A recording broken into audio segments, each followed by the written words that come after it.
in New Orleans. I went to Cafe Du Monde and got beignets 3 times. Do you remember what happened the last time you got all stressed out and you were eating sugary stuff? I'm way skinnier than last time. I'm way healthier than last time. You're eating beignets. That's 3 times a day. You've probably heard of the Kardashians, who are famous for just being famous. You don't sing, you don't dance, you don't have any talent. But we're still entertaining people. In a recent post on her mobile app, Kourtney Kardashian talked about how she went on a ketogenic diet for a few months to help with a detox. Apparently, her doctor said she had high levels of mercury and lead in her body, which had damaging effects on her overall health.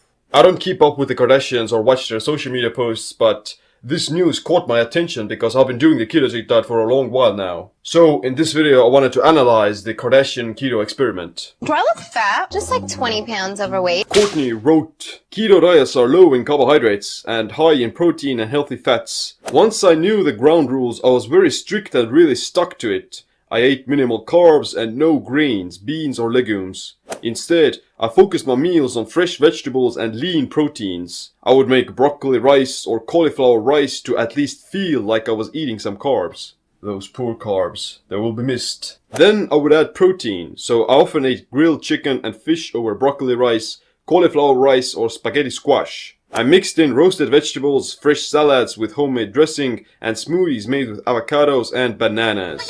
Her morning routine also consisted of apple cider vinegar and collagen protein powder, which in my opinion are great for the skin and longevity. In addition to that, she did intermittent fasting. Quote, "For me, this meant not eating for 14 to 16 hours after dinner. I wouldn't eat past 7 p.m. at night, and then I would wait to eat breakfast the next day until after my morning workout, which would be around 10:30 a.m. to 11 a.m. Then, one day a week, I did a 24-hour fast where I only drank homemade bone broth, water and green tea. 24-hour fasts are great, but that bone broth probably kicked you out of a fasted state." Kourtney did say she felt low energy and headaches during the first 2 weeks, but she pushed through this phase. Way to go. Looks like you got the keto flu. Take off my boot. Oh my god, my boot, not my foot. But she would also have a cheat day once a week, where she, let's presume, ate non-keto foods. She missed those carbs. Woo! Man down. Man down. So, let's break it down. Basically, she did a cyclical ketogenic diet with carb-up days. The standard ketogenic diet prescribes you to eat low-carb, high-fat and moderate protein, with about 70 to 80% of your calories coming from fat and less than 5% from carbs. The cyclical ketogenic diet is less strict as you eat keto during the week, and then have a carb refeed day. During the keto period, you'll establish ketosis for a few weeks before you get kicked out of it again by eating carbs.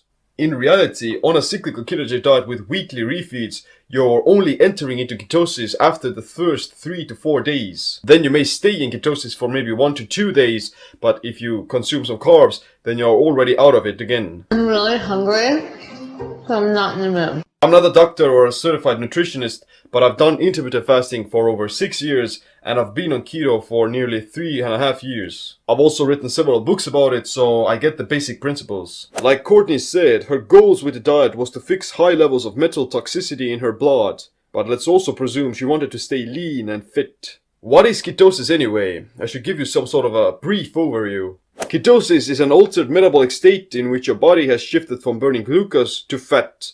This can happen during prolonged periods of intermittent fasting, starvation, or eating the ketogenic diet. Originally, the ketogenic diet was used to treat epileptic children thanks to its ability to reduce seizures. Now it's being used by people with diabetes and insulin resistance as well. And of course, it's very effective at making you burn your body fat. Although keto is great for reducing inflammation and protecting you against disease, there are no clear evidence that suggests that keto is going to lower the amount of heavy metals in your body. In theory, it can help to promote the cell's own ability to cleanse themselves through the process of autophagy. To trigger autophagy, you need to be fasting for a long time, but eating keto can also allow some periods of autophagy to kick in. The most important thing for fighting metal toxicity is to avoid exposure to heavy metals, like putting nickels into your mouth, touching old house paint, working at a metal factory, touching dirty metals, or eating foods that have been contaminated with heavy metals. She did say that she had small amounts of mercury in her blood, which is funny because fish is one of the most mercury contaminated foods on the planet because of ocean pollution. Fish with highest mercury poisoning are tuna, swordfish,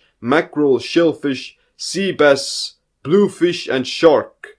Fish with lower mercury are salmon, pollock, flounder and catfish. But let's also presume that the Kardashians are wealthy enough to afford low mercury foods, and she didn't make her condition worse by accidentally eating mercury contaminated fish. The same problem happened with Tony Robbins, who a few years talked about how he got mercury poisoning from eating too much tuna and swordfish. I mean, Tony's a big and healthy guy who exercises and eats right, but this hidden killer completely wiped him out of the park. But let's get back to Kourtney. I'm not the cooker. I would say that she would have gotten better results by eating strict keto during the detox period and then switching over to a cyclical ketogenic approach. Carb cycling can be good for boosting metabolism and keeping your thyroid active. And of course, I think that she just loves carbs. I'm the maker of the dough and I roll it out. That's all I do. Overall, she had a positive experience but recommends checking in with your doctor before starting keto yourself. At the moment, she doesn't seem to be eating a ketogenic diet, as one of her latest blog posts talked about how she eats sweet potatoes, oatmeal and bananas. Most of her food still consists of organic whole foods like vegetables, avocados and salmon. Seems to me that out of the Kardashians, Kourtney either has the best personal trainer or is simply putting in more work. She's definitely in good shape and doesn't appear to have any health issues. It just makes me feel so much better, like mentally, physically. But what about the other Kardashians? Khloe Kardashian, who used to struggle with weight, is now in great shape and she's eating similarly as do the other sisters. In 2017, Kim Kardashian's nutritionist revealed the secrets of her diet. Get enough protein, healthy fats and cut the carbs. She said, "The body is only built to circulate about 1 to 2 teaspoons of sugar at a time, but if you're constantly drinking sugar and eating carbs that turn to sugar in your body, you're wearing down your sugar metabolism over time. A lot of that excess sugar converts to fat, and that's how you gain all your weight." Which either could mean that I'm having a carb intolerance or I have diabetes. To make it more clear, she also said this: "Our blood is made of protein, and if you were to mix protein with sugar, you'd get caramel." I'm not sure about the scientific validity of those claims, but you get the idea, we get the picture.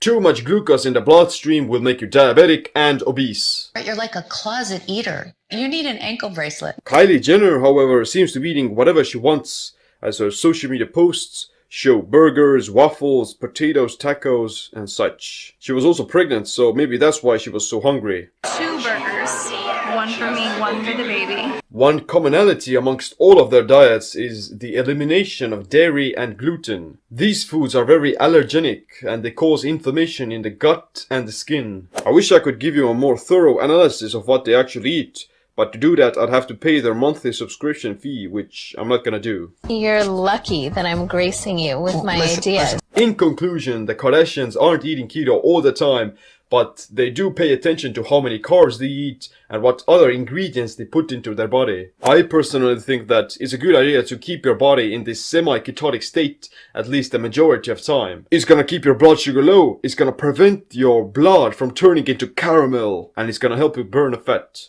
Gosh, I hope you don't have diabetes. Like I said, I'm not a medical doctor or a consultant, but I do have a lot of videos about the ketogenic diet, intermittent fasting, and many other ways of optimizing your body and mind. And then it's thick as But other than that, thanks for watching. Make sure you click the like, subscribe, notification bell as well. My name's Seem. Stay ketotic, stay empowered. Caramel.